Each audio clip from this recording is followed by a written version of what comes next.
Welcome to the Chris Lieck Studio Podcast, featuring unique stories from the visionaries that built this industry, as well as new and up-and-coming artists. Discover their stories as told by the pioneers that molded this amazing business. And now your host, Chris Lieck. Today on the show, I have a really special guest, to me especially, and to everybody, I think. Jack Orbin and Stone City Attractions. Over 4 decades, Stone City brought literally almost every band to the Texas music scene for us to see in concert. So for me in the 70s, you'd have a week where you'd see Ted Nugent, Aerosmith, ZZ Top, and then you might skip a week and see Journey, Steely Dan, just an array of bands that you would see that Stone City brought to our city and throughout Texas and Oklahoma. So it's a great honor for me to interview Jack, and I'm sure we could do a 4-part series on his career. I mean, literally, it spans 45 years, and literally, I'm looking at an array of bands that he's booked. I don't think there's a single, there's probably 10 bands that aren't on his list. So I personally wanted to have Jack on the show first because, to me, as a teenager and growing up in this community, I went to all those concerts that he threw. And so there are stories behind those concerts. There's stories behind the company. There's Jack's story. And so here it is. I welcome to the show a legendary guy, Jack Orbin from Stone City Attractions. And everyone knows who you are that knows anything about the music scene in the 60s, 70s, 80s, 90s, up to today. There's just, the younger generation, of course, like you're talking about your grandchild, which I want you to tell that story. But how did you start? So you graduated from what high school? Went to MacArthur High School here in San Antonio, graduated in 1966, had a couple scholarships. We didn't have any money to go to college, so I had to get a scholarship, which I got, to University of Texas, and went to University of Texas. I was a military kid, disciplined, straight-laced, do what you're supposed to do or else, and that's how I started off at UT. Although UT opened my mind, and I became anti-war against the Vietnam War, thought it was an improper war, and ended up becoming a political activist. Wow. Up in Austin, and got arrested for inciting a riot after the Kent State murders. Really? Yeah, we had a rally, and so ended up going to the Capitol building with 6,000 plus people, tear gas, all those kind of things. And how did you organize that? Well, I didn't organize it. SDS organized it. You were an activist in opposing the war. They were, the SDS Students for Democratic Society. They talked a lot. And I was mad, along with a lot of other people, about what happened at Kent State. And so I yelled out, "We don't want to hear your rhetoric. We want action. Let's go." And so a bunch of us, 6,000 of us, got up from the rally and went down the drag, Guadalupe Street, towards the Capitol building. And it's you can find it on the internet. Oh God, I want to find that. That's a great story. So let's say from that point, you're in college for 4 years?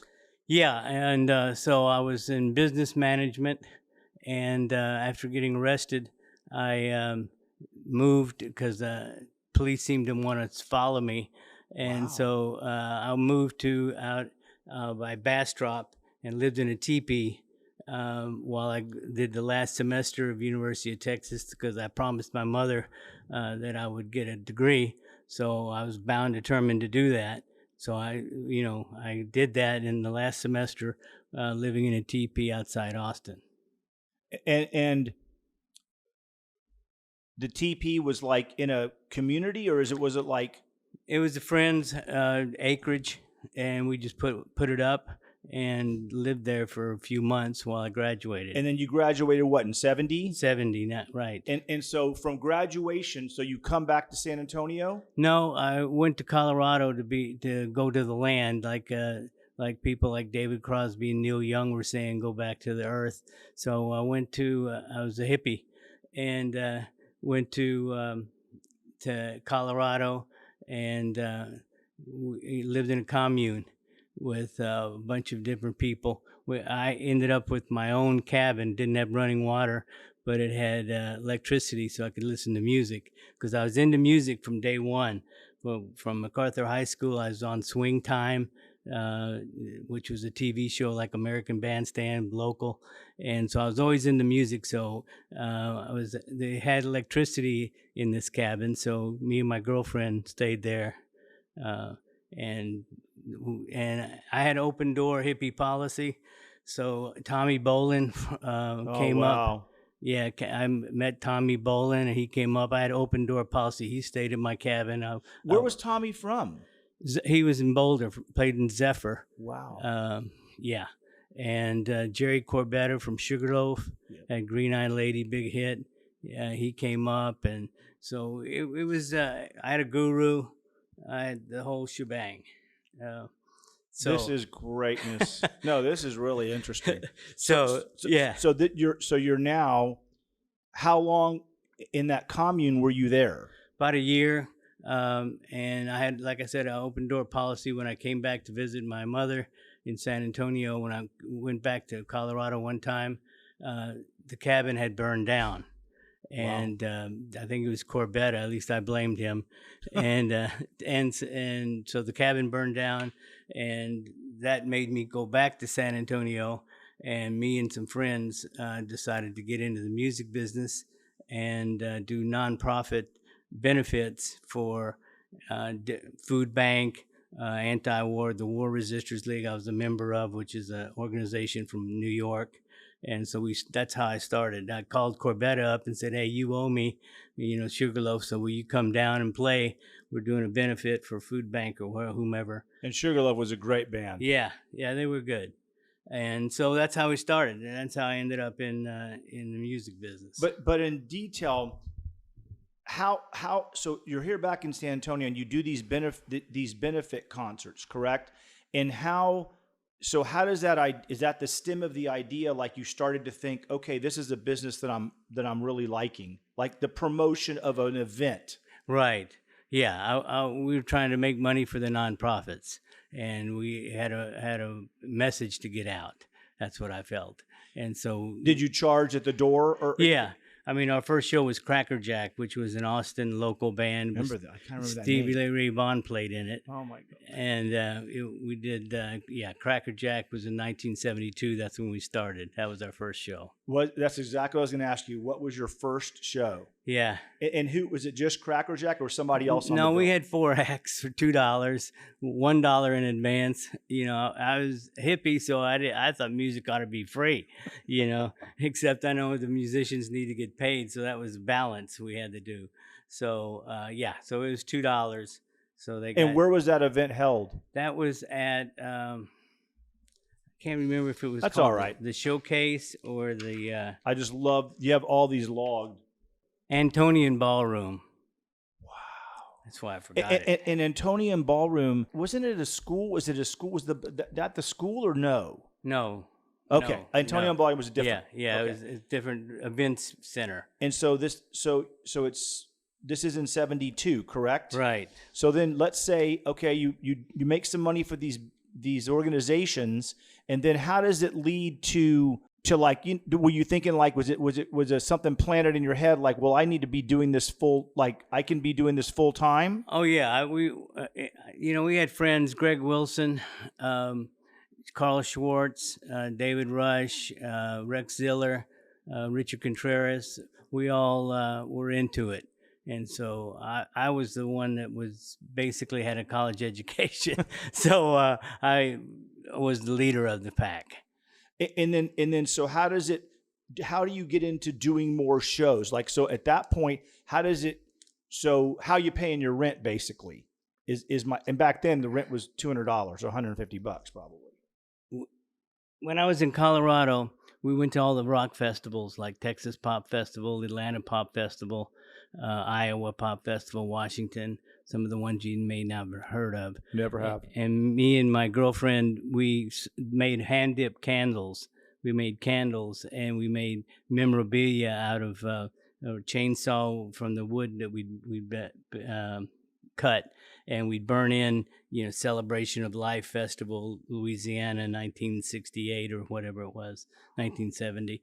So I made $500. So we had $500 when we started with Cracker Jack. That was the extent of our money, and so we came down, did Cracker Jack, and then it really started.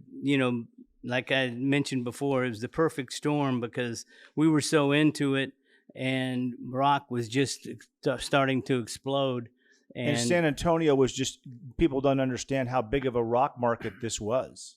Right. And, I see now, looking at my list, that our third show was Sugarloaf, and so was our fourth show, was Sugarloaf and Cracker Jack. We went to Sunken Gardens and started making money. And then Bill Ham and ZZ Top contacted us because we were the street level people's promoter.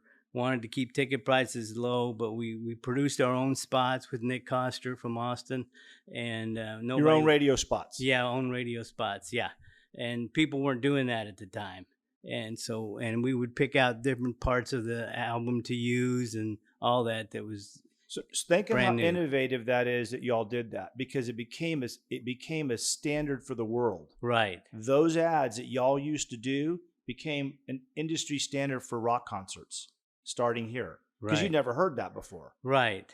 Yeah, we had some firsts like that, but it was the perfect storm of us getting into it, us trying to do things right, us doing it for the right reason, which I think the karma helped us get going, and it just all ended up working for us as ZZ Top. We did ZZ Top next.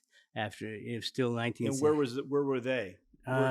But when you did the Sunken Gardens show, you rented out the Sunken Gardens. You charged. Did you have to get insurance, guards, all of that? All of it, yeah. And so, how did you having an education said, I need to get an insurance in case something goes wrong? How did you know to get a one night insurance, like a policy for one night? I knew we had to get insurance only because the Sugarloaf contract said we had to have insurance, and we learned a lot from the contracts. Okay. Whatever the contract said, that's what we did. And so you do the ZZ Top show, and then you start to see a profit. Was it like, well, we're doing well, we're starting to make a profit, or this is viable business? Yeah, we thought, it was definitely happening. It was just a happening. It just started going. And, we loved it. The vibe was right. The money started coming in, and, we were helping nonprofits at the same time. And it was just all of it. And there was a radio station here, KMAC Kiss, that legendary. So we had a spot production. We had the radio station. We had the promoters behind it, meaning us, ready to work our rear ends off, which we did. I mean, it was 24 hours a day. I mean, I would lay down and think about what I need to do besides insurance. I need a doorman. I need ticket takers. I need stagehands. I need this. I need that. It was learning by experience. And at this time, is it you and a bunch of guys together trying to put all this together? Right. But you're getting up worrying in the middle of the night of like, I need to get a door guy. I need to get ticket guys. They're kind of like just vibing off the thing. Right. You're more of the detail guy. Yeah. The guy that's like, well, that's how I think. Like, well, what we got to do all these things to make it work properly. So from Sunken Gardens, this started to just what I'm getting the vibe from you is it started to just take off. Right. Meaning you started to get contacted by agents and managers, or was it like we need to seek out? Let's say after ZZ Top, like were you getting calls now? Did you have the company name by then? Yeah, I made up the name Stone City Productions. And we were trying to do acts that we did Sugarloaf a couple of different times, ZZ Top at the Municipal Auditorium here, and then I started doing bands I liked, like Boz Scaggs, and Finding and Wishbone Ash, And so I contacted their managers or agents at the time and got them we negotiated, and it started blossoming that way. And then so you started moving into Municipal Auditorium at this point in San Antonio, legendary auditorium. Yeah, we went from Antonian Ballroom to Sunken Gardens, for Sugarloaf, and to Municipal Auditorium with ZZ Top, and then it's at Laurie Auditorium with Boz Scaggs, et cetera. And then it started blowing up, and rock was just starting to happen. Music was starting to happen on the radio, where it was AOR, album oriented rock. Yeah, and so, by the way, speaking of that, Cracker Jack, KTSA, I took Cracker Jack's tape over to KTSA and did an interview with them because it was a benefit. They allowed me to do that, and I had them play the tape of Cracker Jack on KTSA. I thought that was pretty awesome. That's awesome. And Stevie Ray was in that in that band? Yeah. That's cool. Yeah. And then you came from such a roots background that some of these shows you'd even have people open that were local bands. Always.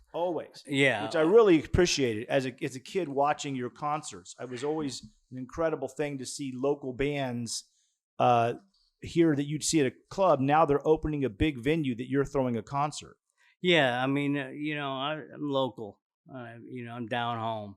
And, just because Steve Miller or Boz Scaggs was big enough to draw, that didn't mean I didn't want to put local acts on. So Emerald, for example, put them on with Rainbow, with Nazareth, with Stevie Ray Vaughan, with Guns N' Roses, with Trower. It was not easy.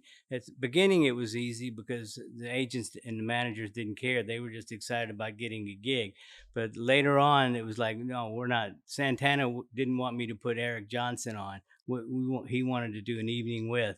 Yeah, that's because he's got enough music to do that. Right. And I said, hey, Eric's a friend of mine. He's good. And Carlos said, you ain't putting Eric, whatever his name is, on. And I said, just try it. So he tried it, and he loved Eric Johnson, put him on some more of his dates. Wow. So, yeah. And Van Wilkes put on... one of my brother's all-time favorite artists is Van Wilkes. Yeah. Reuben V., Chris Holzhaus. That was... We always tried to do that. So you always tried to do that. Now, you're starting... The company's becoming...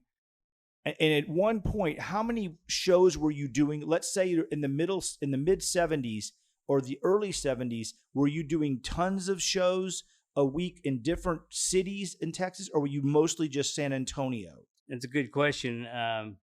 When I was able to get Joe Cocker, I was wanting to do the acts that I liked. Joe Cocker was great. So Joe Cocker was one of the first ones I wanted after Rare Earth and Cactus. I went to the Rare Earth concert. Yeah, as a kid. Yeah, and Joe Cocker was the first one outside of San Antonio, I think. Where'd you throw him? Joe Cocker, we put Navasota on, which was a friends of mine from Houston. They had a couple albums out, and they were my favorite. They wanted me to manage them, and I said, man, I'm swamped the way it is. Are you kidding me? So, no.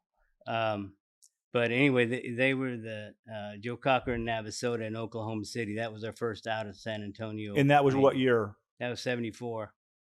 Wow. And then 75, it started really exploding. I mean, Alvin Lee, Gentle Giant, Humble Pie, Robin Trower, Trapeze, Blood Rock, Blue Oyster Cult, Montrose, Ted Nugent. That's all 75s. Johnny Winter and Point Blank, Jerry Jeff Walker and J. Boy Adams. Rare Earth and Kiss. That was... Oh, my God. Yeah, that was a good one. Rare Earth and Kiss you brought in 75? To Tulsa. Wow. And to Corpus Christi. Rare Earth said they never play with me again because I put Kiss on, and Kiss blew them away. And I loved Rare Earth. I thought their music was great. I was a big Rare Earth fan. Yeah. So my brother had all their albums. I used to listen to them constantly. And, I learned a lot. I learned, when Boz Scaggs decided to do a 2-hour sound check because he didn't want Wishbone Ash to have a sound check. I learned how that worked. And then I learned how bands tried to limit the sound and the lights Yep. for the opening act and the special guests. I would not allow that. How did you stop it? I stopped it because I got my production manager to make sure that on the sound checks that the special guest, maybe not the opener, but the special guest got sound check, and it was the production manager's responsibility to make sure that the sound, they got all the sound and they got all the lights, although it wouldn't be synchronized as well as the headliner. But And for band people that don't know that, what that is he got that a lot of times bands wouldn't get the full range of the PA system or the lighting. They would kind of jerk them around on the low cabinets or just somehow they'd mess with them. And I don't want to say that in a, just a way whereby, you didn't get the full sound effect, let's say. So the opener sounded a little crappy. So I'm glad that you were very proactive in that. That's really good for the bands, because it really was, when you went to a concert and saw that, you're like, oh, they're getting screwed. You can just tell that, and it's funny when those kind of things start, these larger bands just keep doing it. Yeah, and it got harder as it got bigger. But the point was that it was for the consumer. The consumer is the music lover. He's the reason we were there. And in fact, back when we were doing hundreds of shows a year in the 80s, bands would argue with me about different things and tell me, if they weren't here, the audience wouldn't be here. And I would say, if the audience wasn't here, you wouldn't be here, because I wouldn't have booked you. So we got to take care of the audience. And when you look back on the decade of the 70s, with how crazy it was and the scene was, did you remember specific bands that, like, okay, these guys are kind of hard to deal with, these guys, I'm not trying to ask you about those bands, but I'm saying, were there certain bands that, or you just thought, they're all kind of like this, I've got to deal with an array of rock stars at this point? And back then, excessive attitudes and how they were living was pretty wild. So did you just like, well, to me, it's just a business? Or was it like, no, there's some bands I don't really want to deal with the management or the agent?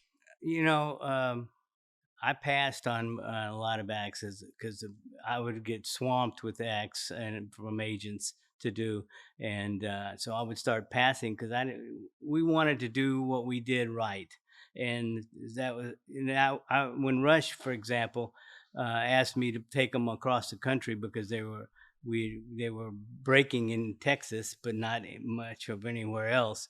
I said, I don't really know past Texas and Oklahoma. I don't really know these exactly. And I don't know who the PDs are, program directors. That's right. I don't know the promotion directors. I need to stick with what I know and do it right. Right. So we stayed regional, which was, at that time, there were a lot of regional promoters. Bill Graham was regional for the Southwest, and Danny Zalesko was in Arizona, and that. Delsner and John Scher were in New York. So everybody kind of stayed in their area. And so at one point in the 70s, when I can remember, weren't you doing like shows where like you're in a month in San Antonio? Either I'm crazy, or it was like you were doing shows not just once a week or something. Almost every week, major shows at the Convention Center Arena. Dio one week, Motley Crue the next week, et cetera. So, yeah. And then what of those late 70s bands, let's say from 75, there was Nugent, Aerosmith, a lot of those bands. Which bands of those bands in the 75 to 80 time frame did you remember, just like Van Halen exploding? Like, were there a couple of bands that were just like, you're like, these guys are just getting, these guys are taking off? I tried to watch as much as I could of every show, and I was a advocate of the consumer and the concert goer, because I was a concert goer when back before I became politicized in Austin. Iron Butterfly and Blues Image played and blew me away. In fact, it was in Austin while I was still going to UT. I am not anti-police, but what I am is let the consumer have a good time. Back in the Iron Butterfly Blues Image show that I went to in Austin, I stood up and was dancing to Blues Image, and the usher came up and said, "Sit down." So my policy from that day on, when I got into the business, was if somebody wants to stand up, it's okay. I'll give a refund to anybody that wants to leave or can't see and wants to move. I'll do that because I want the concert goer to be able to have as good a time as possible. In that regard, the police in San Antonio, we're doing so many shows at the Convention Center Arena. I mean, every 10 days we probably averaged a major show. We needed the police to know when to let the concert goer go and when to keep them back. Got it. So what we did is what I called controlled chaos. And what we did is we hired certain police officers and we trained them we would let them know, say a song or two before the encore, we'd say, let the crowd go. And the crowd would go from their reserved seats onto the barricade where I'd have my big softball players in the barricade. Got it. And to keep control. And that way the concert goer felt that they had let loose, and at the same time it was safe, it was controlled, we knew what was going on the whole time. The police union ended up suing us because we wanted the same ones we had trained all the time.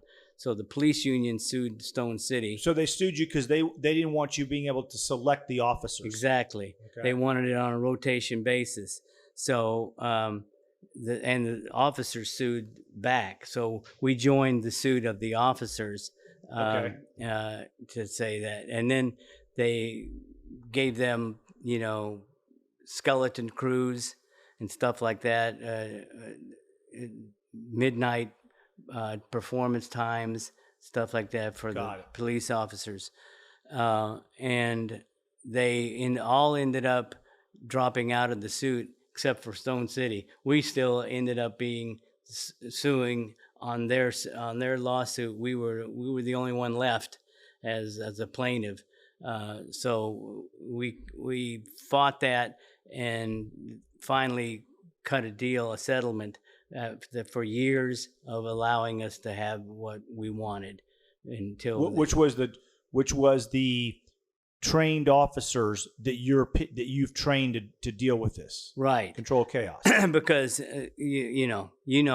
from a police officer can ruin a time for a concert goer, or he can ruin a whole event actually by doing the wrong thing and start arresting people or getting too aggressive or whatever. So yeah, we wanted the same ones each time because they knew how to handle it. So yeah, that was just another legal aspect that we were involved in.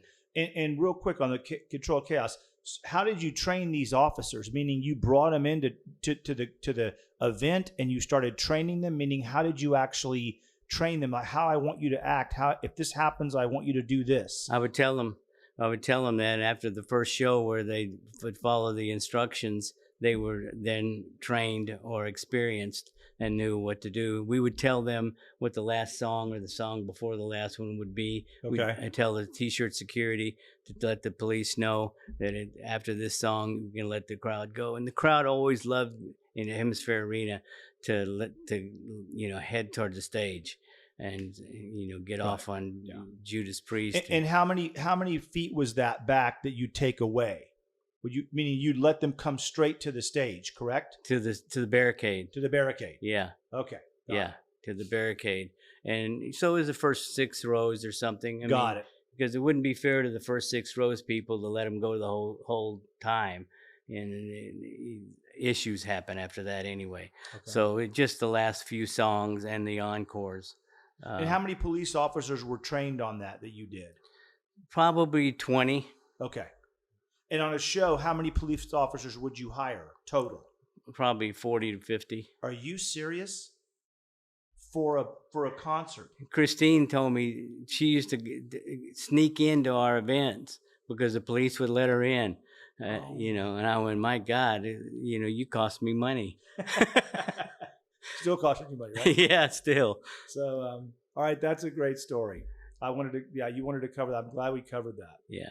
And I learned then that that's where it's at. Music is the ultimate form of communication, and it has the power to uplift people. And that's what I wanted to be involved with. So yeah, Van Halen, for example, was first time I put them on was 1978. Uh, Journey was the headliner. Montrose was the special guest, and nobody had ever heard of the opening act, which was Van Halen. So that's how we did that. That's how we built people, and it was really mostly me. I hate to say that, but it was mainly mostly me You. to figure out whose goes where. That's right. And we had some, things at REO Speedwagon, for example. It was always, they laugh about it now, but we had Journey opening with Judas Priest next and REO Speedwagon back in the late 70s and whenever that was. Rock was exploding. It was so exploding. They weren't pigeonholed. This is metal, so that's got to stay Isn't metal. that great? Wasn't that great? Yeah, that was really good. And that way I was able to put, Van Halen on with Ronnie Montrose and Journey, because nobody cared. But No one cared. That's how we broke them. I mean, we had Styx and Thin Lizzy open for Rush. We had Blue Oyster Cult. I love them. Yeah, we had them numerous times as special guests. Artful Dodger, Rush, and Ted Nugent, with Nugent headlining. Cheap Trick, Black Oak, and BOC. I saw that show. Yeah. Wasn't that Sunken Gardens? Probably. I have to look that. Sunken Gardens. Yeah. BTO, Judas Priest, and Foghat. I mean, it sounds crazy now, but it was a way to break all of them. And thanks to Lou Roney and Joe Anthony, San Antonio was happening. But like Judas Priest would tell me, or Scorpions would tell me, hey, we can't come down just for San Antonio. We can't. It's too expensive. So we need you to do Dallas and Houston and Oklahoma and whatever. And so that's how we got them to come in the country in the first place. And how did you do that? So you, not knowing, let's say, the Dallas market as well as you did San Antonio, not knowing maybe the venue, how did you start to branch out and go, well, I've got to get them to Dallas venue. I don't have, my crew's down here. do you hire people out of Dallas, or did you move your entire crew? Because you have Dallas, these are venues and places that you're not as familiar with. Right. Well, we learned quickly. Okay. And the guy, and Greg and Carl Schwartz, they were good. They knew what they were doing, and I'd stay on top of it with the paperwork and the details. And we were able to expand without losing personal touch with it all. I noticed that you always had that. Yeah, I mean, I take everything personally. And I want everything to go right. Bill Graham taught me that. Bill Graham always would say, don't tell me how good the show was. You tell me that later. Tell me what went wrong so I can make sure that is fixed for next time. And then you can tell me all the good stuff. I love that. God, just talking to you is awesome. So let's say this way. How did you meet Bill Graham? Legendary promoter, concert promoter. As agents started doing, calling us to do all their acts, Bill Graham had management company as well as being a promoter. He had Santana and Eddie Money, different bands, and so we were doing them. So that's right. He had the management company. Yeah, he had Got it. Bill Graham Management. Sense. Yeah, Fillmore Management. So y'all were in contact. Hey, could you book Santana or something? The agent we'd book Santana or Eddie Money or whoever he handled through their agent, and Bill Graham got to know that he liked our work. So Bill Graham, and he was my hero. He's a lot of people's hero. Yeah, and the more acts we did with him, the more he liked us. And so then when he was tour director for the Stones in 1981, he called me and said, do you want to do this at Rolling Stones at the Cotton Bowl? And I went, oh, are you kidding me? Yeah. I never done a stadium show, but, and he said, well, we're going to bring in Pace Concerts. They've done the Astrodome. They'll be a minority partner. and you'll be the majority partner. And so you had to work with Pace. I had to, yeah, on that one. Yeah. And normally you're always solo. Definitely want to be solo. Have to be solo because it's got to be done right. And my way is not always the most cost-effective way. And other promoters, want to cut costs or something. And it's like, no, I'd rather lose the money and do it right than make money and do it wrong. And who brought the Stones here in '75?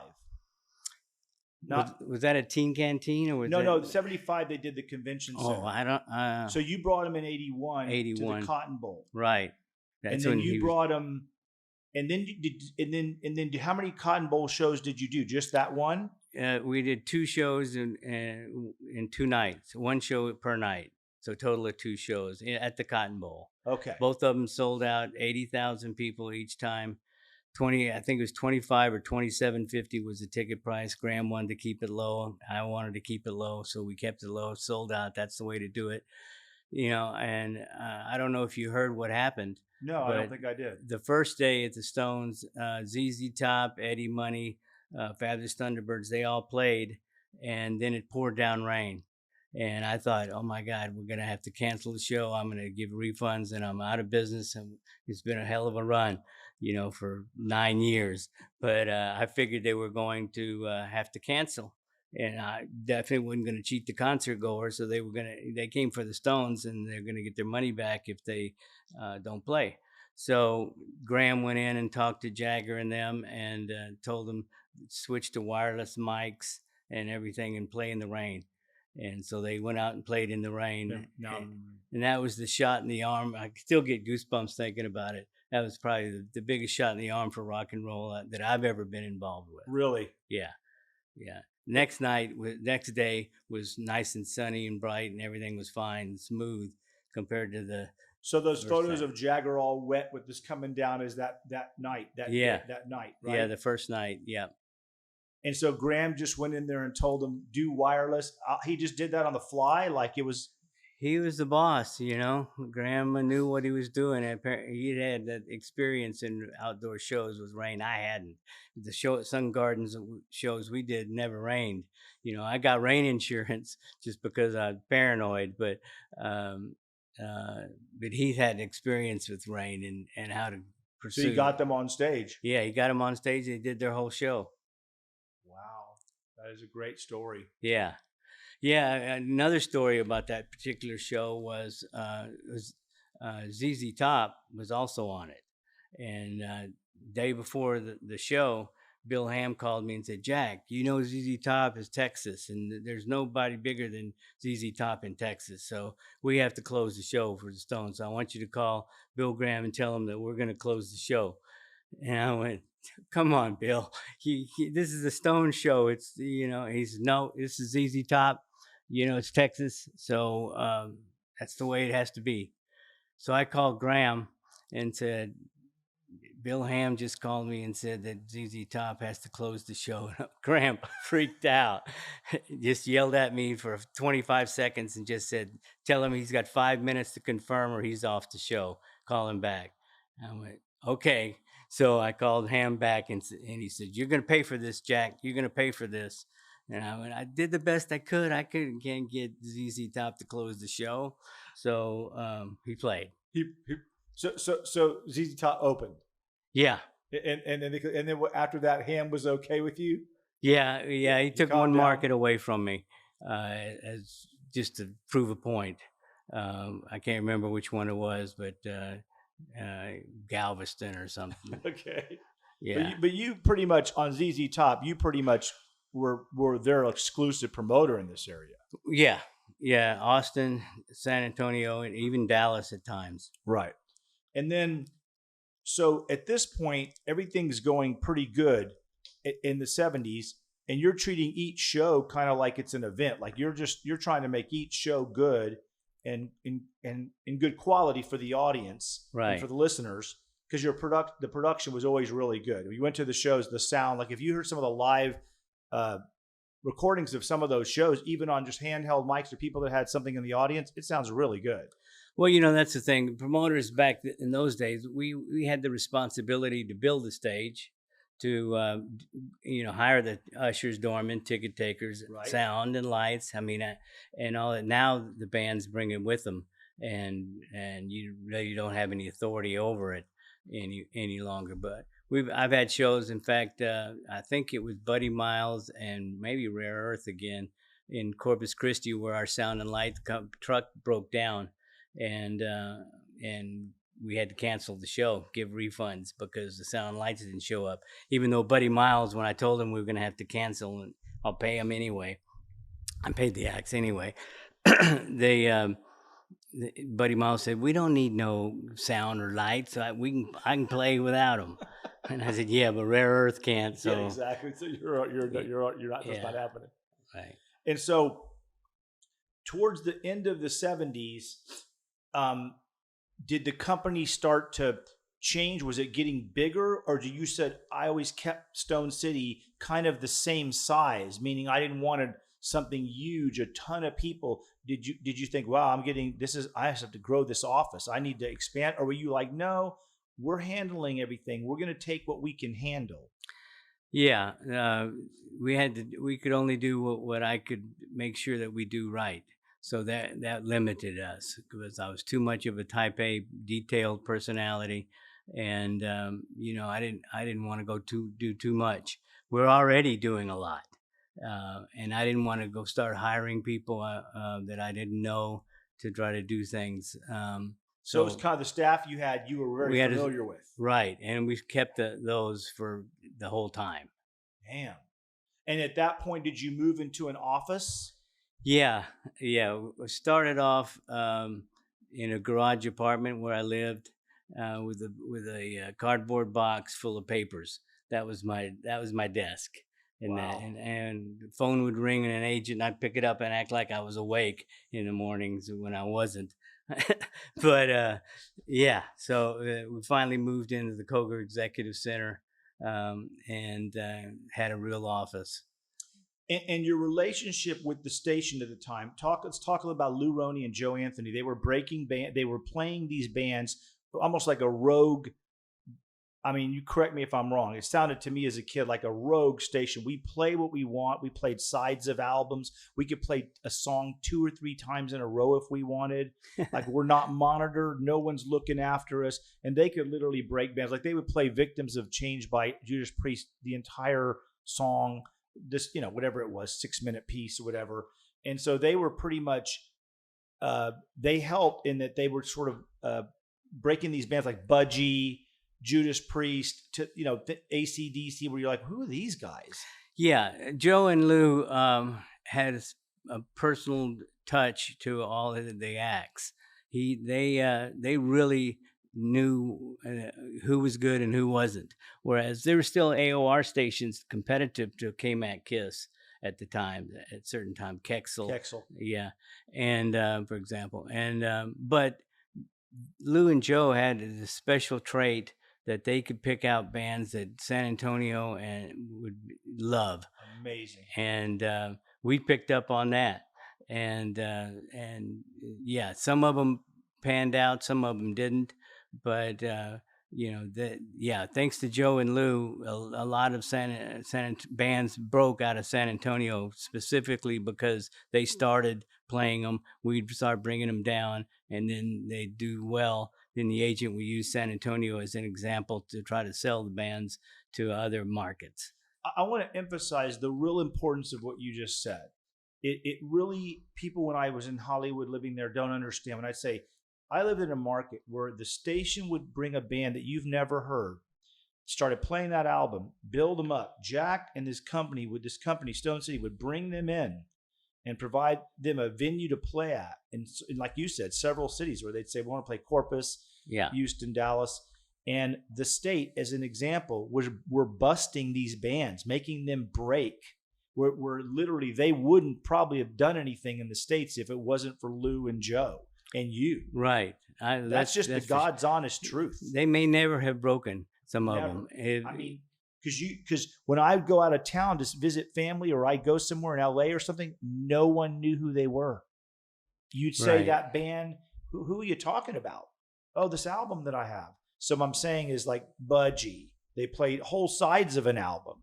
Judas Priest, AC/DC. I mean, I started hearing them, so my point is that people don't understand the importance of the three of you guys, really, because it's the station, you, and that provided the audience and a musician like me to see these bands where I'm like, why are the station playing this? Who are these guys? But they beat it into your head. And you're right. They had such a knack for picking incredible music in bands. And we would do them, and they do, say 6,000 people or something, an act. And then we'd try to do them in Dallas and Houston and Oklahoma City. And when we'd start off, and the radio station would say, we don't play them. And I'd have to show them, this is how you get some more listeners. They're big. People are gonna like them. You're gonna get more listenership, more average quarter hour listenership. You're gonna get everything you want.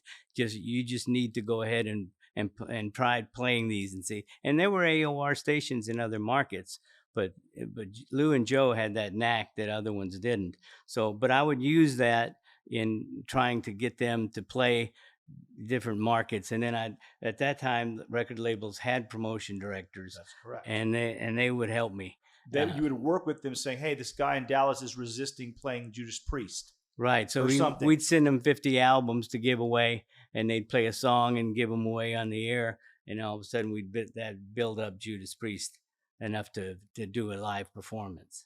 And they were drawing less people in those other markets. So you were Big saying time. we're taking a hit in Dallas. We're taking a hit in Oklahoma City. Right. It was loss leaders, we called them. Yeah. Because we'd have to do them in those markets to, number one, to get them down here for San Antonio, which would be profitable. But number two, the main thing was to build them in those markets so that they become big, so we could make some money off of that in bigger markends. And that's how and those kind of paid off in a sense because right? Yeah. Because then they became loyal. Right. And then I ended up buying and leasing 5 clubs called Cardi's Clubs. In Dallas, Houston, Galveston, Austin, and San Antonio. And we started doing the David Crosby and U2 we did for 98 cents in Dallas. Wow. And once we started had those clubs, this was in the 80s, early 80s, bands would want to play the clubs. And so we would put them in there, and they would draw, and then they'd build, and then U2 stayed with us all the way through stadiums. Wow. Yeah. I didn't actually know that. Yeah. So and was it the management and the band, or was it this loyalty to stay with you? What was it? This guy really helped us. What person in that organization got close to you to say, we're going to stick with you? Well, I think they, I like to say this. They liked me. Yeah. And they liked our job. Very true. They trusted you. Yeah, they trusted me, right. And they liked the job that we did. And the agents at that time, they all had, values of the same thing, meaning they would know that if we're going to lose money in Houston, that we should try to make it up in Dallas and San Antonio. So they let us make more money in San Antonio to help pay for Dallas and Houston as all the band. Isn't that cool? The band, yeah, that's the good old days. So we understand you're helping us in these other markets, so we're gonna be okay with you taking more of a take in San Antonio, right? Which is, so that's why they wanted us to do clubs on no name acts that barely had a product out, like U2, and wanted us to do all the clubs, and we'd do it knowing that we would lose a little bit of money and all, because nobody ever heard of them. 98 cents, you can't make money off a 98 cent national act. But it was an investment, and the agents responded to that. And that's really cool. Us. And when you say those agents, so people don't know, you dealt directly with some bands managers like Graham, different people, maybe if they're over from the UK, but you also dealt with like William Morris, Premier Talent, different people, Frank and them. You dealt with all different kinds of major agents, along with, the smaller bands might book through an agency, but the manager calls you direct if it's somebody from the UK coming over for a few shows. But you dealt with all of these agents, and they're now becoming aware of Stone City. Yeah, and vice versa. I was becoming aware of them.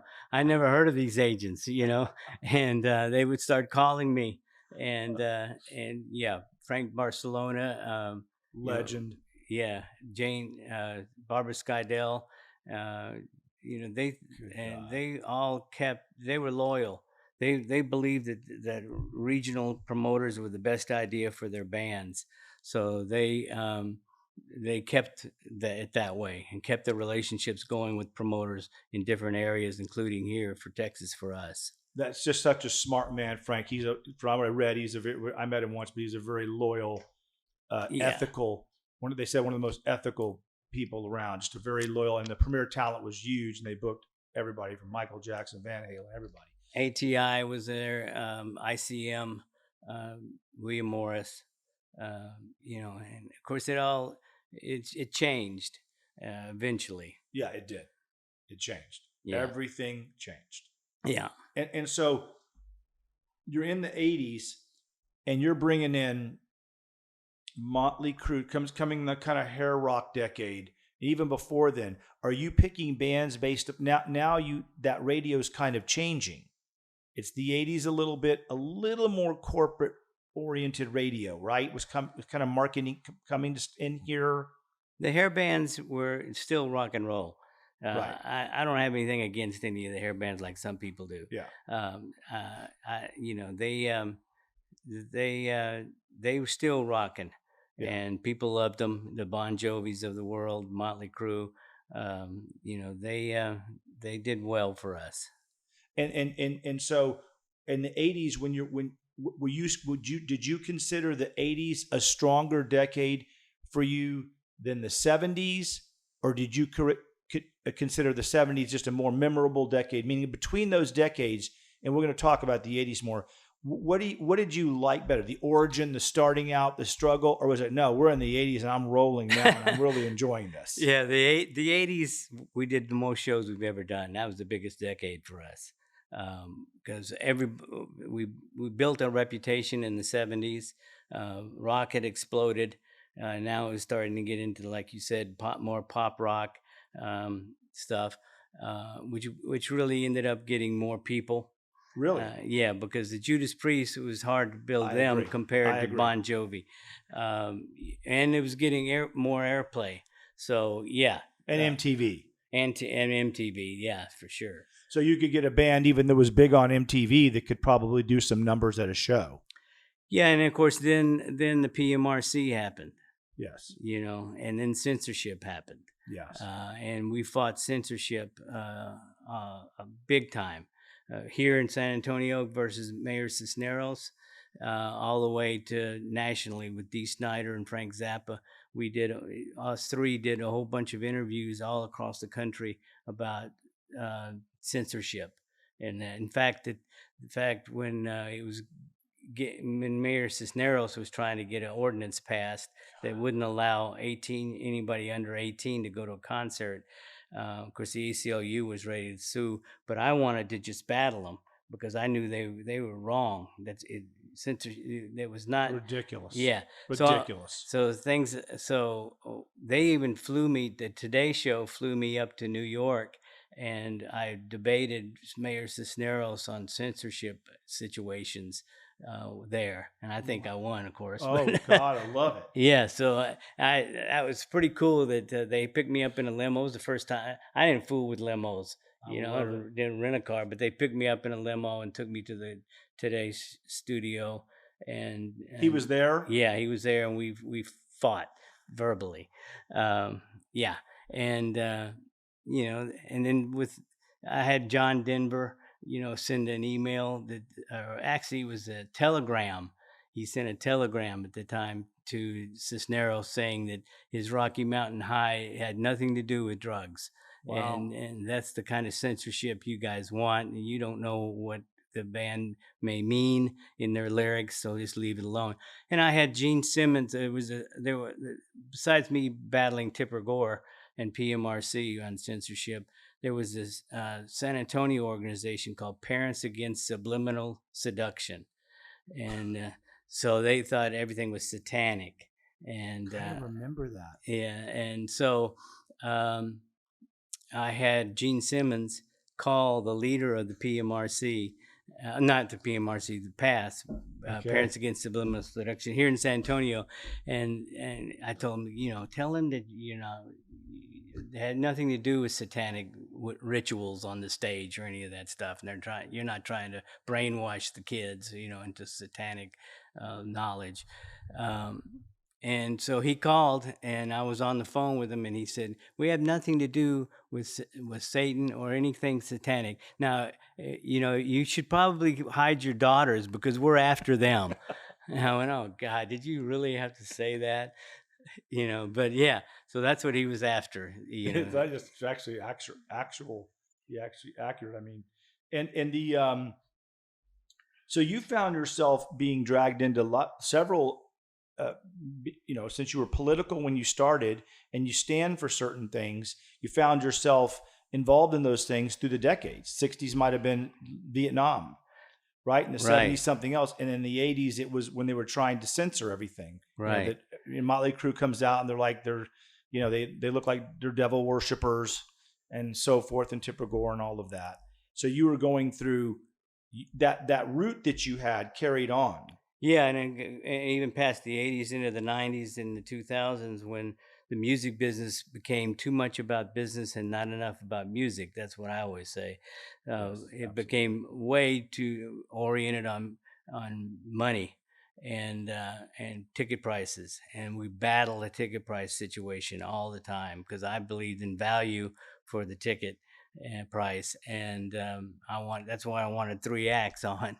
Yeah, exactly. Every time you went to Stone City, it was 4 acts. Yeah, 3 or 4 acts, right? And but it got to be where it was all about money, and I think it was AC/DC. I can't remember which act it was. The first one, they brought a tour accountant that didn't even know any of the songs, couldn't care less about any of the songs.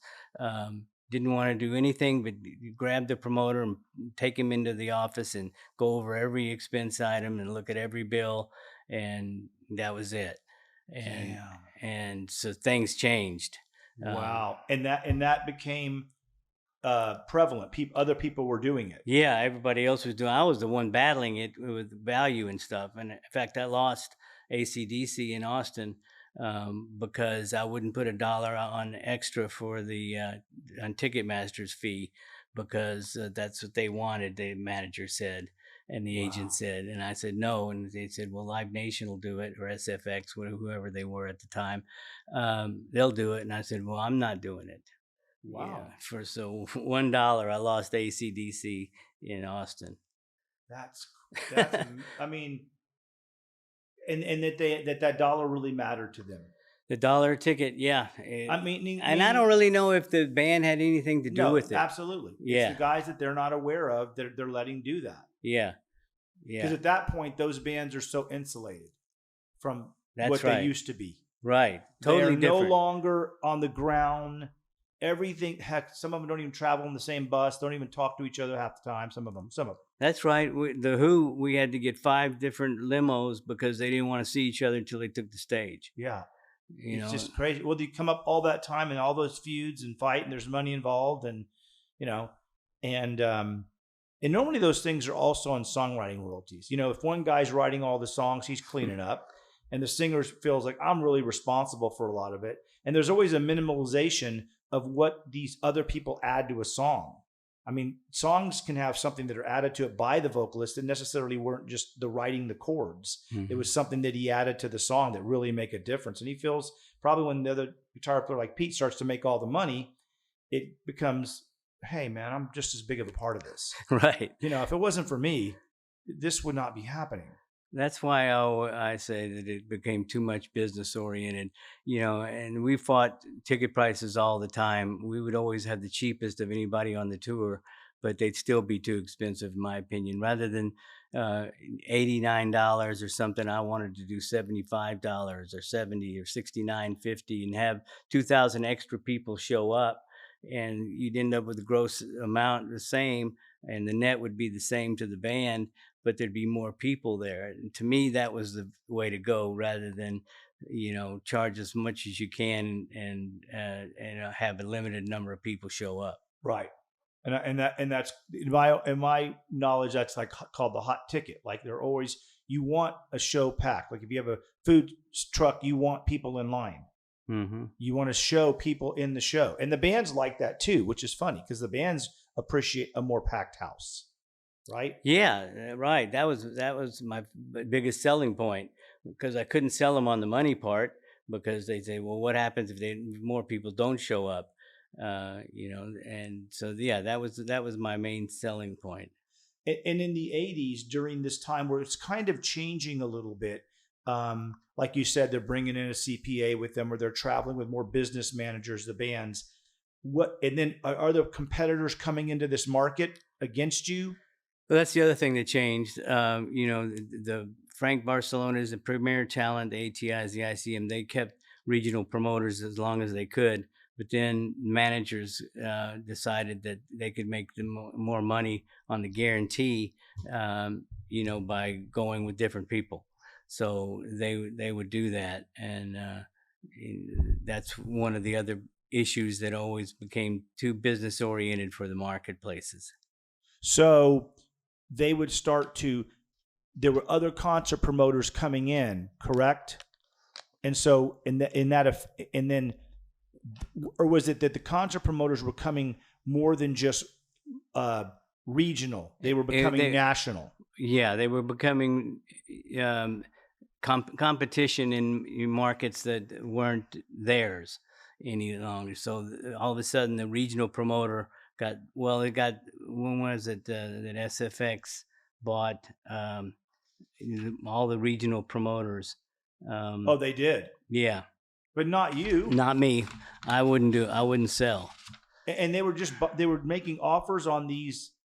1996 is when they bought up all of it. Even bought up Graham. He had passed away. Yeah, SFX bought up almost every major regional promoter except us. Real quick, how does that really work? How do you buy up a regional promoter? You just say, what are they actually buying? They changed the name to SFX. Got it. And SFX is now the promoter, the national promoter for them. And the regional promoters, they made millions of dollars. So they made good money. But they lost their authority. They lost their,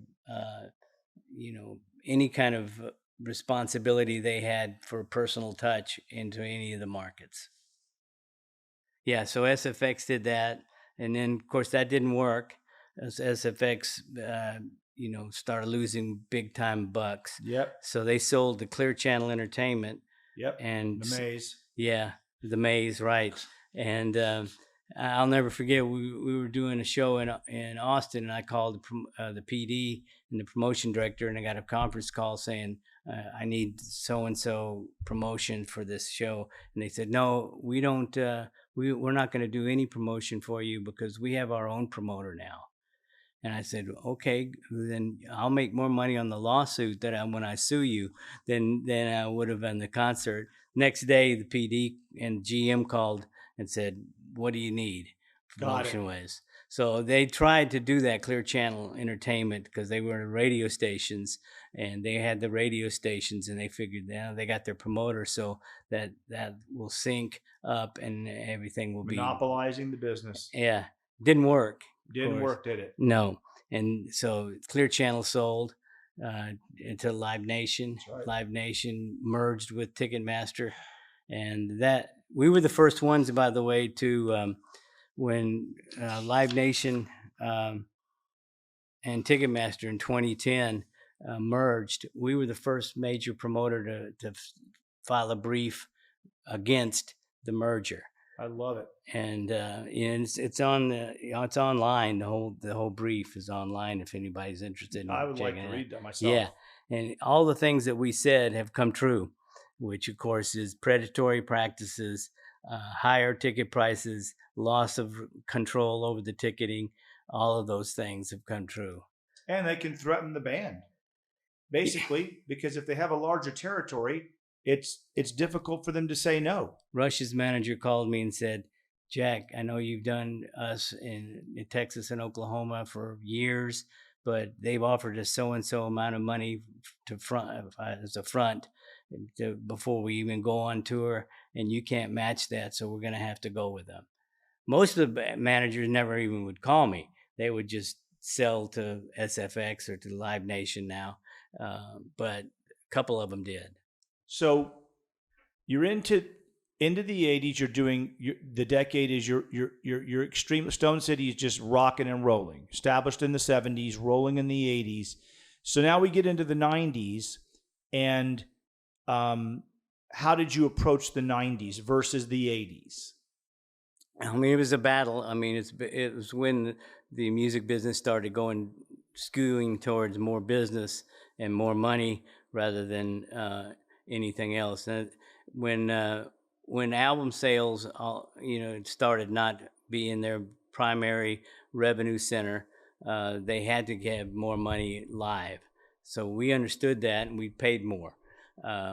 But we were competing against a conglomerate and of SFX and Clear Channel. How long did SFX last? They only lasted a few years. That's what I thought. Yeah. Okay. And but Live Nation and their predatory practices, they tried to put, they used we used to use out of San Antonio markets as loss leaders, as we discussed earlier. Right. Now what Live Nation does is they use loss leaders to make sure that no other promoter does the show. That's just unreal. So they go into a market to lose money to just avoid anybody doing anything. Right. To get rid of the competition in the long run. And can you believe our legislation and our will not break that thing up? Well, let's hope. Now they've filed suit about it. It's a little late. It's what is this? 14 years too late. 14 years too late, isn't it? Yeah. I mean, what it did, it's cost the consumer. That's the main thing. Of course, it cost regional promoters as well. But it cost the consumer because ticket prices skyrocketed. They are outrageous. And they are outrageous now, which is why I'm still doing Trans-Siberian Orchestra, because they're old school. They care about ticket prices. They care about the public. They keep their ticket prices down low. $89.50, $99.50 is the highest one, and they give value for the ticket price. And when you do them, how many cities do you do them in? I was doing about 11 or 12 before 2015 when I decided that I needed to retire and raise a grandson. There you go. So I was going to retire, and that was it. I mean, what's that? I started in 72, so that's 28 plus 15, 43 Those are some tough years, too. 43 years doing it. That was a long time. So I figured I was due. So I decided to retire. I got a lot of calls from agents not wanting me to, but it was best for my family, and because they needed more attention than I've given. I was trying to go to every show, and it was the good old days where Braniff was the airlines, and you could zoom right onto the gate and inside 5 minutes before, but not any longer. Yeah, not before the departure. And so you backed down those amount of shows in 2015? Yeah, 2015, and then so I was retiring, and the manager at Trans-Siberian Orchestra said, "You can't retire. We want you to continue on." I said, "I can't. I'm letting go of the office and everything." And they said, "Well, we'll at least do your hometown with us." And I said, "I can't really do that either. I don't want to have the staff to do it, and et cetera." And he said, "Well, we'll tell the building that we won't play them unless they work a deal with you that is satisfactory to you. How about that?" And I went, "Okay." Yeah. So right now we're doing San Antonio only, and the Spurs are our partner. Oh, wow. Yeah. And so when you were at the height of the Stone City days, pretty much were you insulated from the craziness of the 70s and 80s backstage? Were you like, I'm busy during a concert? I always saw you running around, always on the move. Because if I go backstage or something, I'd see you and you'd be running around. Was it like you didn't get into the riffraff Or you're like, no, I had to be around it a lot. I had to be around it a lot, yeah. When REO Speedwagon was known for trashing their dressing room, throwing food all over the walls and stuff, I told them that if they do that, I'm not going to pay you. So don't do that. And Kiss, required certain things. And backstage with Bon Jovi and some of the Motley Crue, crazy stuff. Crazy stuff. We tried back in the 80s and 70s and partly into the 90s. The touring wasn't every other night. I mean, it was every other night or something like that. Versus now, they don't have time to party. And we had some wild parties with Judas Priest and Scorpions and some of the acts. We even had at Scorpions, we rented out Sunset Station and had a big party after the show. The Showcase, I think that was the name of the ballroom that we rented out for Scorpions also. And in Judas Priest we had a party for. Bon Jovi we had parties for. Really? Yeah. Where, they were off the next night or next day. Got it. So they didn't. And you would actually throw a party for them. Yeah. In Dallas, Tom Petty and Stevie Nicks were touring. We did them in Dallas, and whatever the name of that Needle place is, building, we threw a big party up there for them as well. And did you in the early days book some Fleetwood Mac shows? Yeah, well, I did Fleetwood Mac in the 70s when Peter Green was still with them. Yeah, he was still with them. Yeah. And then, so did you book Zeppelin ever? No. Did you book, so you had the legendary 70s bands mostly coming through. So, because what I remember is that if there was any substantial legendary band that came through, you had them. Yeah. Now, in the 70s, thank goodness our competition was Concerts West. And Concerts West, they're more likely to stay up and have a martini at the Hilton than be out handing out flyers or producing radio spots like we would be doing. So thank goodness our competition was them. And so because y'all were very street warfare. Yeah, big time. And that is incredible. And I'm not just saying that. My son, when he edits my podcast, he sometimes says, you're just over exaggerating. You're kind of kissing butt. And I said, no, this is exactly how I feel.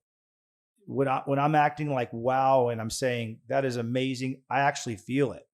And I'm not saying he's saying anything bad. He just are you being really sincere? It actually was an incredible time because you were bringing these people to rock musicians like me or audience members, people that want to be in the business. And had you not been there, we wouldn't have seen them. If Lou, Joe, you weren't, and what I always tell people is they got here because of your detail-oriented mindset.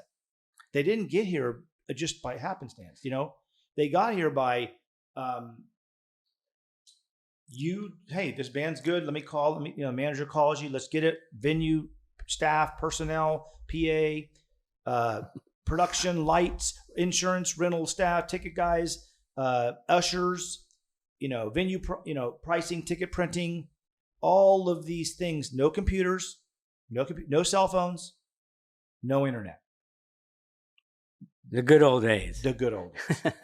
And you had to put that together.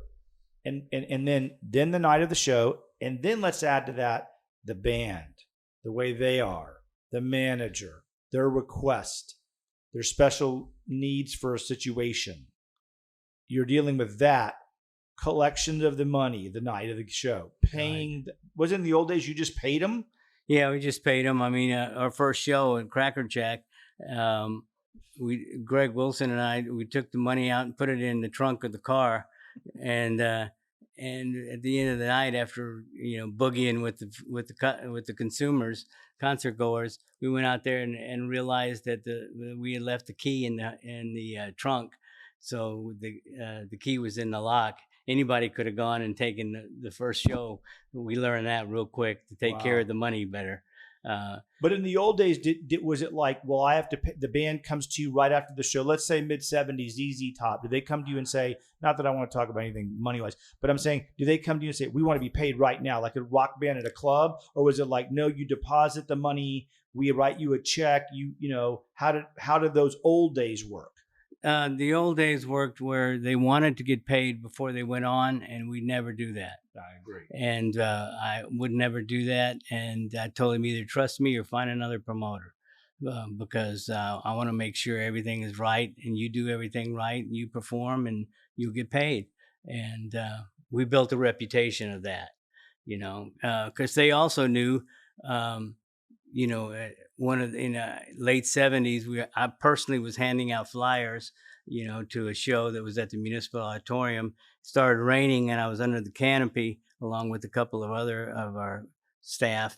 And the promoter of the event made the security kick us out into the rain because they knew that we were out there, getting their concert goers to learn about our shows. Wow. Yeah. So we had those kind of fights, along with the band wanting to get paid in advance. Most of the time they needed money to travel. So we wouldn't even have to send deposits.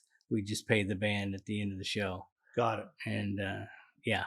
And then later it became more of like a different system. It's, as it became more advanced. But back then, their always concern was money. Yeah. Well, they just want a lot. There was a lot of promoters that were ripoffs. Right.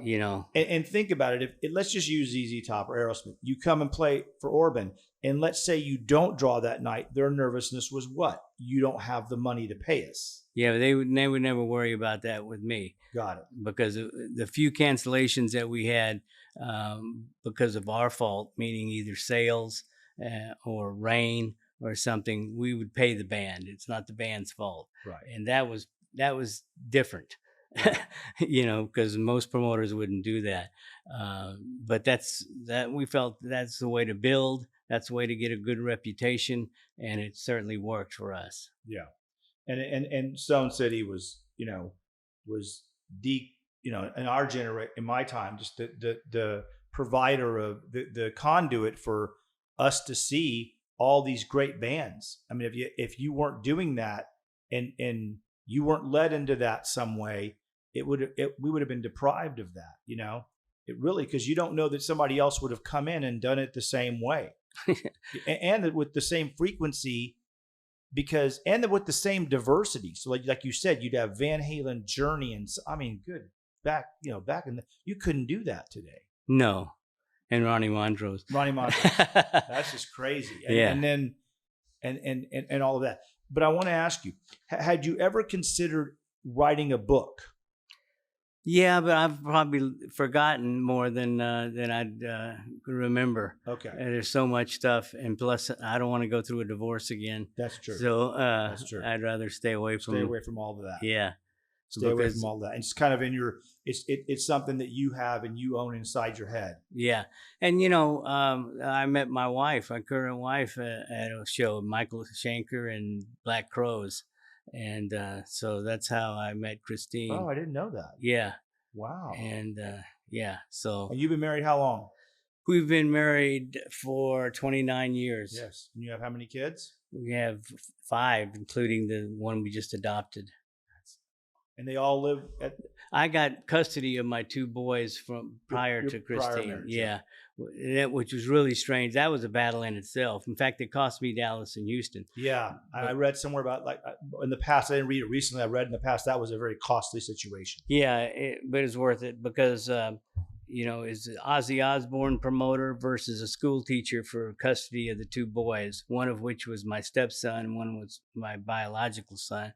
And I won and got full custody of both boys. That was good. And it's not an ego thing. It was what's the best for the kids. Right. And that was the best. And so a book to you would be something like, those are just your stories. And like you said, that you've done so much that it's hard to remember all of that. And these papers that you brought, So like, are these, you actually have all of your shows that you did? Right. Damn. Yeah, we got them listed. In fact, they're on the website too, www.stonecityattractions.com. You go to that and go into the website. They're all listed. I'm going to go look at all of those. Yeah. I was actually seeing, somebody posted one on Facebook, and I actually went in there and saw it and thought, well, that show I thought was at the arena, because you were so many shows you were doing, because you did Nugent, someone else, in Rex. Yeah. And I was like, I kind of liked Rex. For some reason, they were banging a single. And I was like, I want to go see that guy. I had seen Nugent, but I was like a ton of times. But it's cool to look at that. Yeah, and there's pictures at the website. There's a listing of all the events that we've done. It's a pretty cool website. And it's stonecityattractions.com. Yeah. Stonecityattractions.com. Yeah. And nowadays, what's your life like? What do you do? And I know I didn't cover a lot, and I want you to tell me whatever I didn't cover, because God, I want to know. I really do. I love this history of this time period of your life and my life. What are you doing nowadays? How do you get up every day, and what do you do now? Like, what's your daily routine nowadays? Well, first and foremost, because of my personality, Trans-Siberian Orchestra is probably the most time-consuming band I've ever done, ever.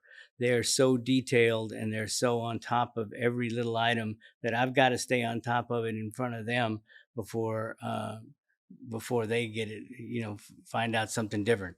So I always have them as a priority along with my family. So those two, whatever is needed first, goes first. Got it. And they understand that. Trans-Siberian Orchestra, with them giving away $1 a ticket to a nonprofit, they're just, and keeping ticket prices low. Their manager came from David Krebs's organization. I met him in LA. It was an honor to meet him. David, you don't know, this famous management company had Scorpion, Aerosmith, Nugent. In our time, everyone knew who they were. Yeah. Yeah. So, so I get up, and whatever needs to be done in that regard, either, taking Connor to my boy to practice. He's on the football team in middle school, and he's also, he's got a black belt in martial arts. He's quite an athletic kid. Wow. And which is good and bad. And the good part is that he's athletic. The bad part is I have to take him to a whole bunch of different places, So your day's very family oriented now. Family oriented with touches of Trans-Siberian Orchestra whenever is needed. And, people still call me, to either to do acts, which I tell them no, or to get opinions on it. And in fact, the AT&T or the Frost Bank Center calls sometimes just to get, what do you think will happen when we do Blink 182 or somebody? Wow. So so I'm still involved, that's for sure. And then in the 2000s, did you do those bands like Blink 182 and all that? You did those shows? Oh yeah, I mean, we did the Sex Pistols, Ramones, Metallica, all of those. In fact, Wendy Dio contacted me, Ronnie James Dio's wife, and asked me to be inducted into the Heavy Metal Hall of Fame.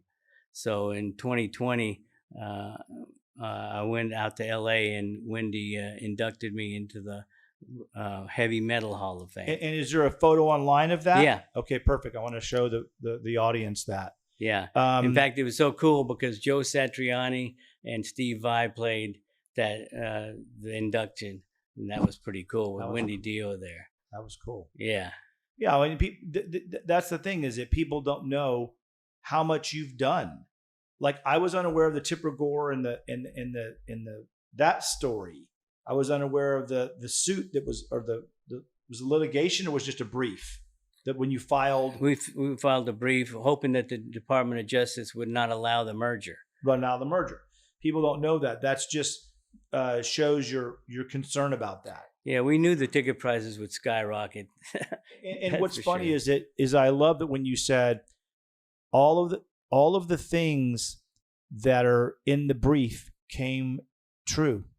And it's so funny because that's what visionaries like you, and I consider myself a visionary, that when you're a visionary, you see things and you see what's going to happen. And so you have it doesn't, some of it's not rocket science, but some of it is. Some of it comes from, you're into your head like, hey, if you do this, this is going to happen. No, it's not. No, it's not. Yeah, it is. And so it's funny when you said that if you read that 2010, was it? Yeah.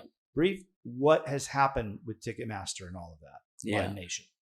And so shows you had the foreshadowing to see that. Yeah. I mean, I knew the business good. I've been in it for over 50 years now.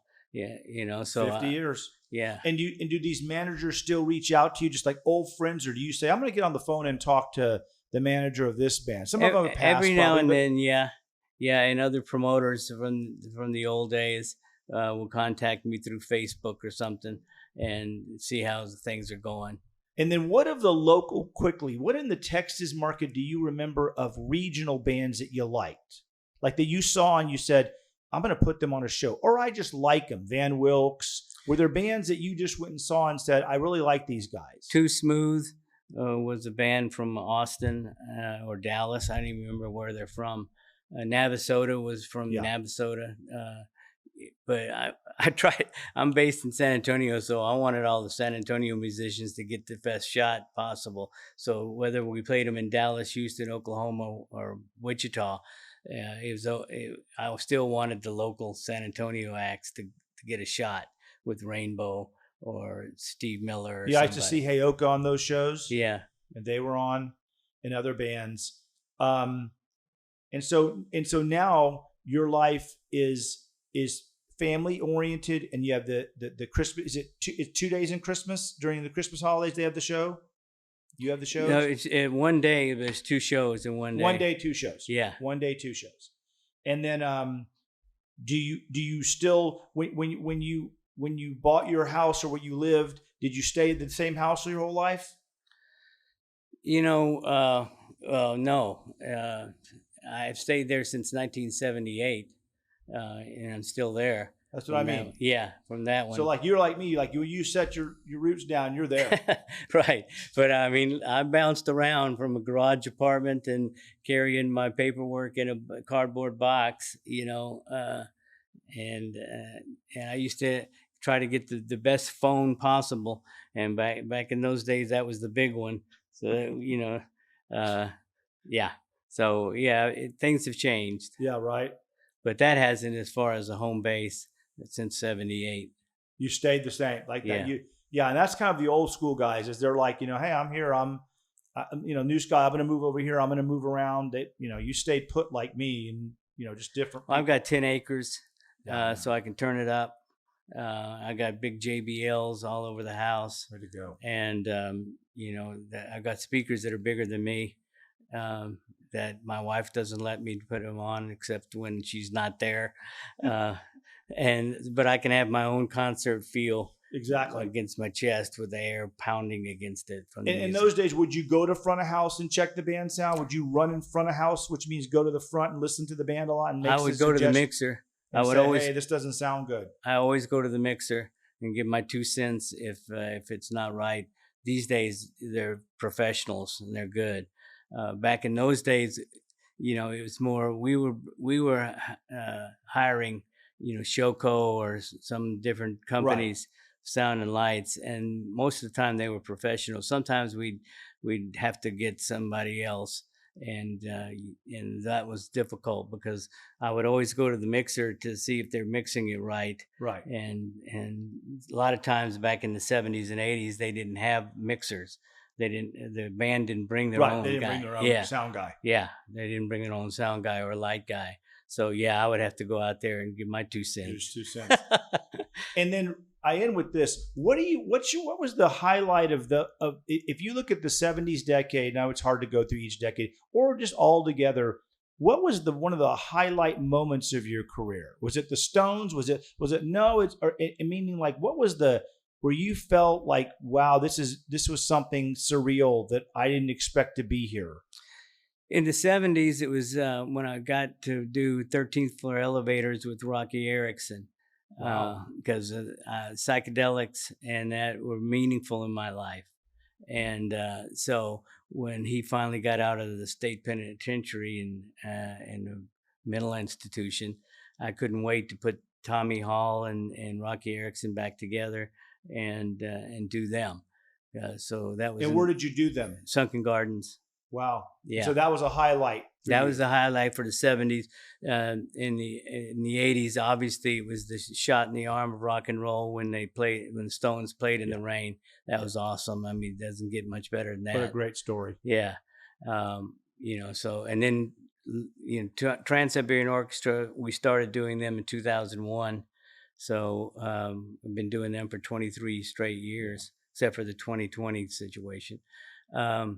So yeah, those are the most memorable times. Really? Doing Trans-Siberian Orchestra is like icing on the cake to me, because they do. I mean, I started doing benefits for nonprofits. They require giving $1 ticket to a nonprofit.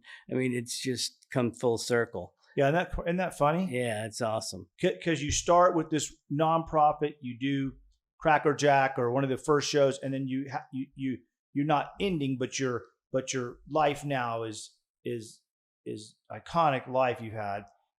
You're using this. You have this one band. It's the same kind of thing. They're oriented. They want to use you. They're saying to you, "We'll get our own production. We'll make the venue come up with the stuff. I can't do this anymore." But so it just goes to show that loyalty that you had, that sometimes might have been lost in the conglomerate stages of our industry, can still exist in today's world. It can. It's just the managers have to make that decision, and the agents need to back them. And it's just so funny how you just think when I'm younger than you, but I was around people my brother's age and so forth, that just doesn't exist as much, and it's just that just takes you aback. That I still think it's coming back around. Maybe that bond that you feel, like you said, those managers come to you and say, "Well, I can't because they're offering me a bunch of money," but at least you were there and did it when it was that way. Yeah, and I do think the pendulum will swing.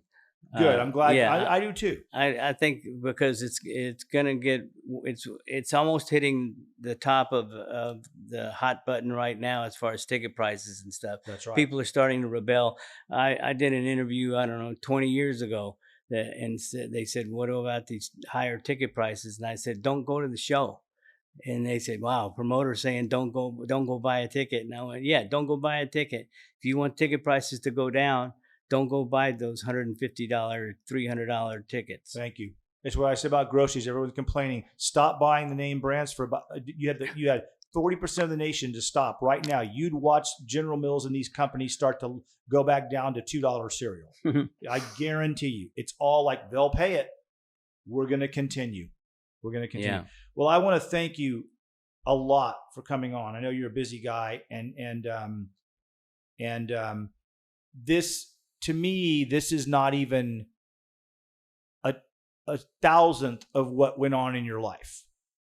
That's for sure. I know that. And so, and I know this is like, I'm busy, Chris, I don't want to mess with this, but if there's anything that we missed that you ever want to come on, because we can always amend these series and add different things or talk about a certain specific story. I'm always here, because I'm doing this because of the love I want to do it, to share these stories of people that I feel were instrumental in the Texas culture of it's rock, pop, but mostly with you is diverse.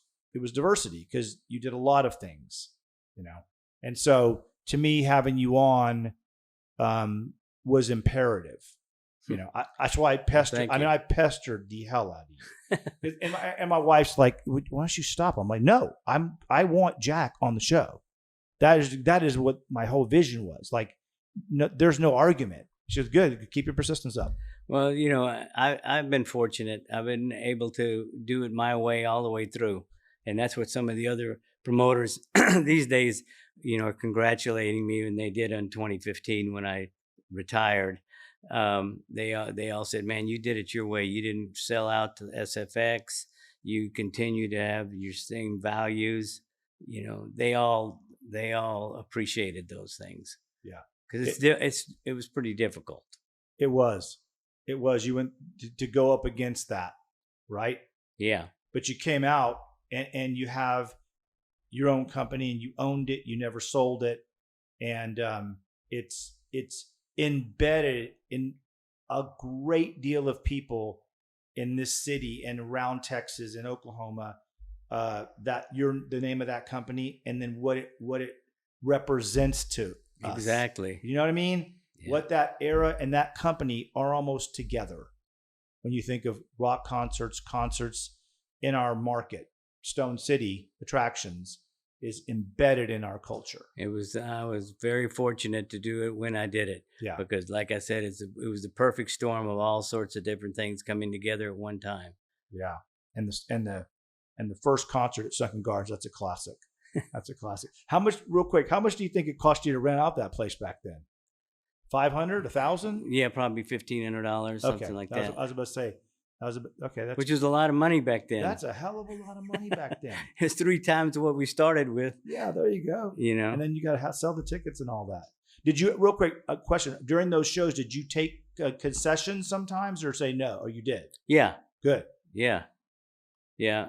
But as usual, we would be on top of what each concessionaire was selling and how much they were selling it for, because that was spot checkers. Yeah, exactly. You go out there and see what they're doing. Yeah, because I got my hippie roots. Don't forget that part. So I it'd be nice if music could be free totally. Because it's so important to so many people, can bring so much happiness and joy to people. Yeah. Lucky to be involved as long as I have been in the music business. Yeah. Well, it also is your attention to detail and and the work ethic. That really gets you a lot, doesn't it? Yeah. When you're sitting there worrying about the whole concert, the whole situation, the sound and lights, the production, the fact that it's going well, that attention to detail normally equates success. That's what I always try to preach to people that are younger that come in here. Attention to the details. Yeah. And to be aware of them. But thank you so much. No problem. My pleasure, actually, Chris.